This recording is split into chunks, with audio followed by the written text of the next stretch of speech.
itu. Nah, kita hitung mulai dari azan Isya. Disitulah mulai awalnya malam.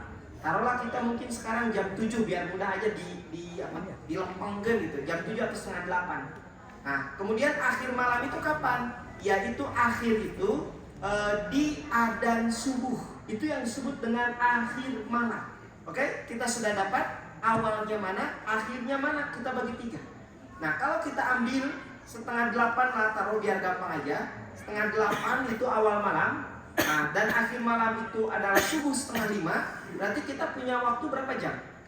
Malam itu secara total 9 jam. Bagi 3, berarti per 3 jam kan? Nah, setengah 8 tambah 3 jam berarti setengah 11. Nah, berarti itu yang disebut dengan sepertiga awal malam. Nah, berarti setengah 11 tambah 3 jam lagi, setengah sampai setengah berapa? Setengah 2. Itu yang disebut dengan sepertiga awal, sepertiga kedua, atau yang disebut dengan tengah malam. Tengah malam dalam Islam bukan hanya berarti jam 12 terdengar bunyi lonceng dan seterusnya, tapi yang disebut tengah malam itu habis sepertiga awal masuk sepertiga kedua, itu yang disebut dengan tengah malam.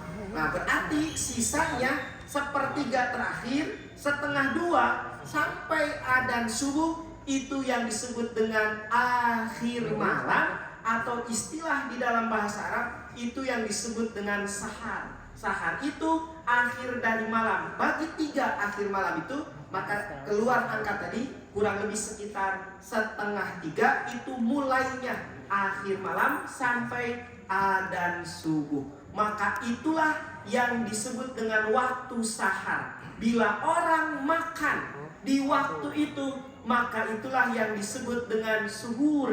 Jadi pekerjaannya namanya suhur. Pakai do masanya, suhur.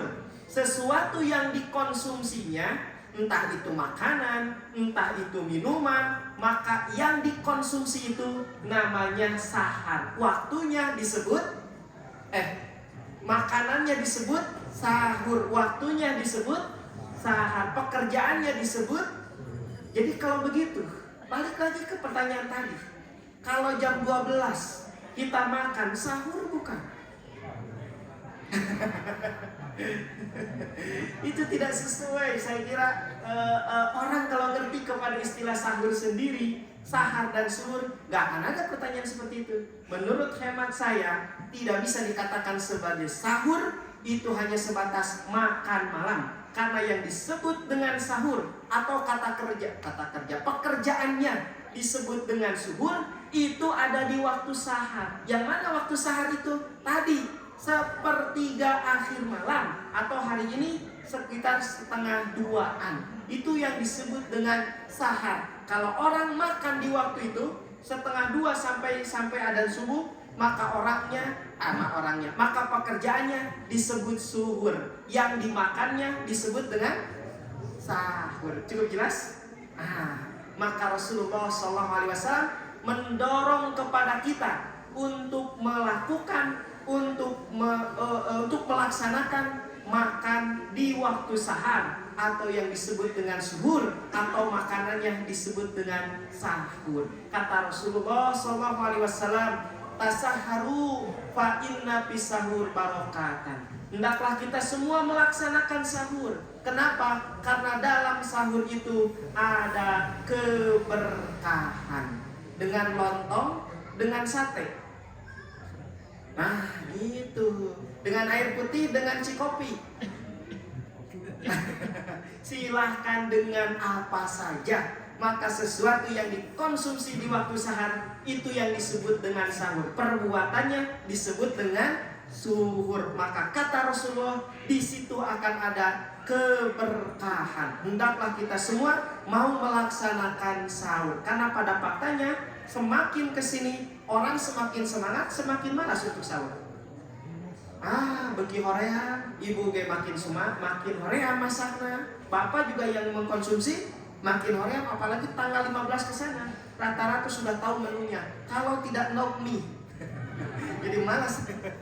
Udah kebayang konsumsinya gitu. Semakin malas orang untuk melaksanakan sahur. Nggak seperti di awal. Padahal kata Rasulullah, di situ ada keberkahan. Paksakan, biasakan, latihkan. Di situ ada keberkahan.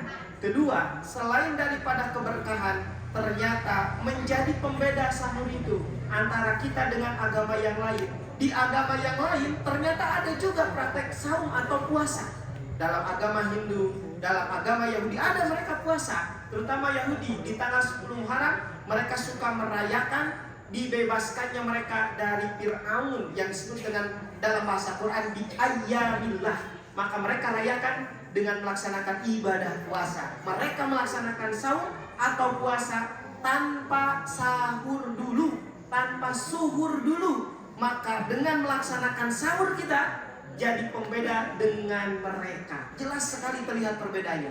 Kalau begitu, sebatas apa ya? Guyonan lah barangkali. Kalau begitu, berarti kalau kita tidak sahur dulu, seperti siapa?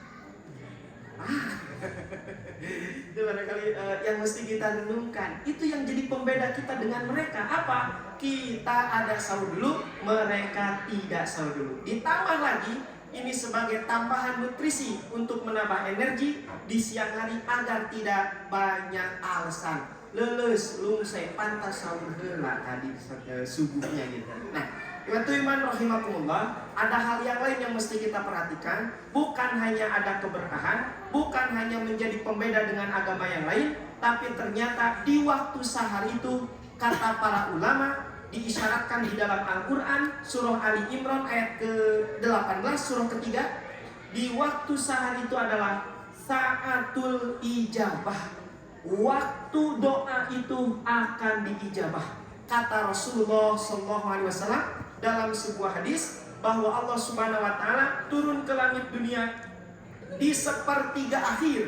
Tadi kalau kita hitung setengah dua, di sepertiga akhir Allah Subhanahu Wa Taala turun. Kemudian mengatakan ana al-malik, aku adalah raja, aku adalah raja. Siapa saja di antara hambaku, di antara kalian yang meminta kepada aku, maka aku akan berikan. Dan siapa saja memintakan ampunan, memohon ampunan, istighfar, maka fa'aghfirolakum, pasti kata Allah Subhanahu Wa Taala, aku akan mengampuni kalian. Maka perbanyaklah di waktu itu berdoa, terutama istighfar, memohon ampunan kepada Allah Subhanahu Wa Taala. Karena di waktu itu besar kemungkinan doa kita akan diijabah oleh Allah Subhanahu Wa Taala. Itulah waktu yang harus kita perhatikan sebagai kaum muslimin. Usahakan, ikhtiarkan kita konsisten sampai akhir Ramadan bisa melaksanakan suhur. Makanannya disebut sahur, waktunya disebut sahar. Perbanyak berdoa, karena di waktu itu Allah Subhanahu Wa Taala turun dan akan memperkenankan doa kita. Rabbana la tuzigh qulubana ba'da idh hadaitana wa hab lana min ladunka rahmah innaka antal wahhab. Wassalamualaikum warahmatullahi wabarakatuh.